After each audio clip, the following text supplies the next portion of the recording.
Pour la prise de mesure de l'articulé avec le Georgia Gauge, nous allons prendre une articulée qui est en propulsion maximale, donc la propulsion avancée de la mandibule au maximum libre de la personne.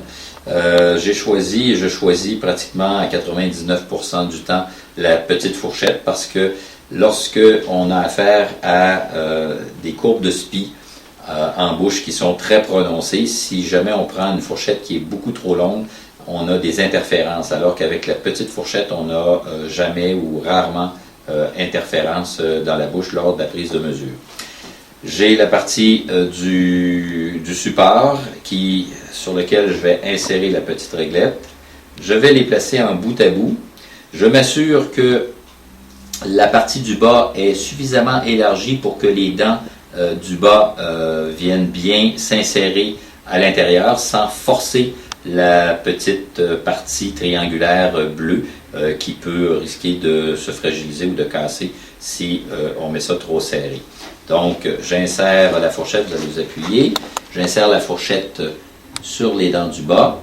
Je demande, on ouvre un petit peu, je demande de fermer en bout à bout. Donc, là maintenant, non, tournez pas la tête, madame, restez comme ça, merci. Donc, je demande de rester en bout à bout et de faire des mouvements de protrusion maximale. Vous allez avancer le plus loin possible vers l'avant, vous allez reculer, vous allez avancer, revenez un tout petit peu, avancez une dernière fois et ne bougez plus. Maintenant que je suis certain que la position est au maximum sans effort ou sans forcer, je valide que la fourchette n'interfère pas avec les dents du haut ou du bas et qu'elle est libre dans la cavité buccale. Vous pouvez ouvrir maintenant. Voilà.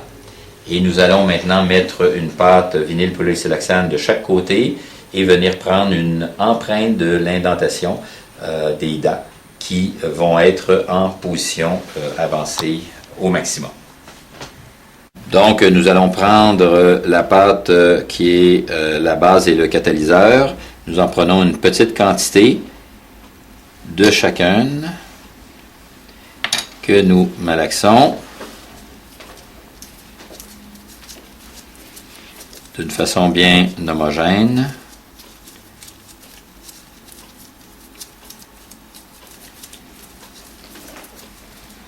Voilà. Nous allons maintenant prendre deux parties, en mettre une partie du côté gauche, une partie du côté droit, et nous allons retourner en bouche avec ça.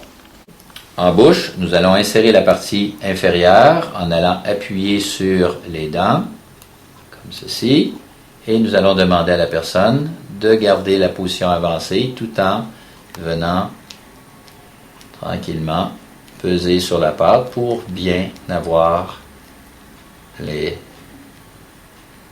dents. Et nous gardons cette position-là pour 45 secondes avec cette pâte vinyle polysiloxane.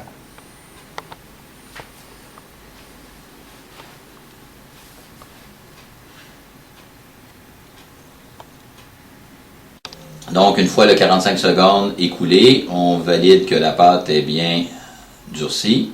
Vous pouvez ouvrir, on enlève et nous allons pouvoir valider avec les modèles si l'indentation du haut et l'indentation du bas correspond bien à l'avancée que madame nous a donnée. Donc, nous retirons la fourchette du support. Nous avons ici les modèles de madame, modèle supérieur, modèle inférieur, et nous les agençons à partir de l'articulé Georgia Gauge. Nous voyons qu'il y a des surplus ici. Vous pouvez, à la limite, laisser les surplus en place. Au laboratoire, ici, ils vont dégager pour enlever les endroits qui sont de trop. Advenant le cas où les modèles ne s'emboîtent pas bien avec le Georgia Gauge, on peut retirer les surplus en conservant la partie indentée Voilà, en postérieur ici, pour que la partie du modèle vienne bien s'articuler et on voit bien l'avancée ainsi que la position de la ligne centrale ici qui correspond avec la ligne centrale des supérieurs. Et nous sommes prêts à emballer les modèles pour les envoyer au laboratoire pour faire fabriquer l'appareil.